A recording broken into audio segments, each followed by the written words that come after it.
નમસ્કાર ખેડૂત મિત્રો અને ડીલર ડિસ્ટ્રીબ્યુટર્સ ભાઈઓ, બહુ સુંદર પ્રોડક્ટ સ્ટાર કેમ એસોસિએટ સુરત દ્વારા આપણે બનાવેલી છે. આ પ્રોડક્ટ વિશ્વમાં સૌથી પહેલું મોલેક્યુલ છે.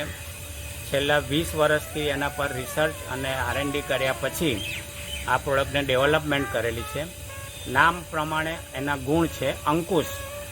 એ અંકુશ નિંદામણ ઉપર લાવે છે. જે જમીનમાં બિયારણ પડેલા છે, જે વાવણી પહેલાં એને ઉગી નીકળે છે, વાવણી કર્યા પછી એને એ નષ્ટ કરે છે. એ બિયારણને નલિફાઈ કરે છે આ પ્રોડક્ટ. એટલે જ્યારે ખેડૂત ખેતી માટે ખેતર તૈયાર કરે છે તે વખતે આપણે એને 1 લીટર 1 વીંગામાં આપવાની ભલામણ કરીએ છીએ. એક પંપમાં 200 થી 250 ml આપવાનું. 4 પંપ છંટકાવ કરી દેવાના છે જ્યારે ખેતર તૈયાર કરે ત્યારે. અને ત્યાર પછી 4 થી 5 દિવસ પછી ખેડૂત બિયારણ એમાં વાવી શકે છે, એવી આપણે ભલામણ કરીએ છીએ. અને 70, 80, 90% રિઝલ્ટ ખેડૂતોને મળેલા છે, સેટિસ્ફાઈડ છે. 100% હર્બલ ઓર્ગેનિક સીવીડ્સ અને વનસ્પતિઓના અર્કમાંથી બનાવેલું છે. આપણે એને ખેડૂત મિત્રોને ભલામણ કરીએ છીએ.